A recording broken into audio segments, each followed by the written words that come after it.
Ever since William Webb Ellis picked up a soccer ball and started running with it, concussion has been rugby's chief occupational hazard. And now Channel 4 News has seen exclusive evidence linking the dementia and death of a former rugby player to the repetitive brain injuries he suffered on the pitch. Here's our sports correspondent, Kemp and Sarah. Concussion. How do you know when a slight knock is in fact something worse? Rarely, very rarely, it can end like this. I have lost a good friend of mine to concussion because he didn't heed the call. His friend kept playing when he should have stopped. That's the extreme end. Ouch! But how many rugby players tell everyday stories like this? I didn't quite get my tackle technique right and I got knocked out trying to make a tackle. And many in the game are increasingly worried that repeated brain injuries could in the long term lead to dementia, like former England captain Lewis Moody. I've played a tough sport, I've had a lot of injuries, had a huge number of concussions or blows to the head. Of course, there's a part of you that thinks, I wonder what will happen down the line, in your 60s. What will happen down the line?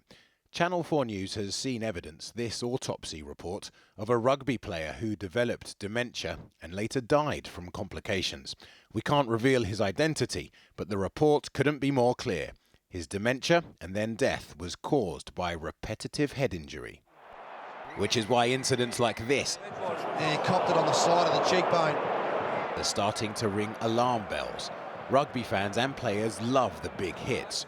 But why was a clearly concussed George Smith allowed to return to play during the Lions tour this year? And watch this crowd pleaser. Look at that. Danny Russo stumbling around after a clash of heads. But that is the sort of hit from one of your players that lifts players. The man tackling Russo there is Brian O'Driscoll. Brian's cousin, Barry O'Driscoll, used to be a doctor for the International Rugby Board, or IRB, but he resigned because, he says, rugby is in denial.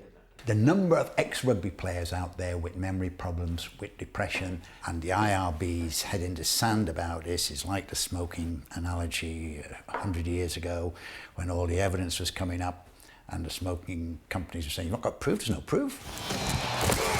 Definitive proof there isn't, but consider what happened in the NFL. They paid out nearly $1 billion after they were sued by 4,000 former players. Players who claimed concussions they suffered back in the day were causing dementia.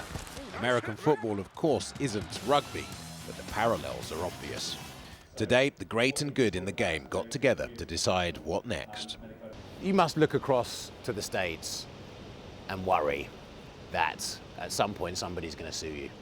I wouldn't want to look ahead. What I would want to do is I would want to commit all of our efforts on making sure that rugby manages what it can manage, so the acute concussive event well. And thus far, you're happy. No rugby player can come to you and say, you knew about the risks and you didn't do enough. We've worked very hard at professional and development games since 2002 to roll out concussion management programs at all ages that are consistent with best practice. 1, 2, 3, 4. Last year, rugby introduced new concussion management guidelines. At its core, a controversial 5-minute pitch-side assessment. Some say it's just not long enough to diagnose brain injury. But the IRB claim it's working, and fewer players now stay on the field with concussion. And medical researchers are trialling new mobile brain scanners like this one at Birmingham Uni.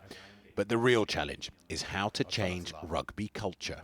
Suspected concussion, get off the pitch. We need players, coaches, referees, administrators and medics to have a common language around what it looks like to consistently recognise and remove.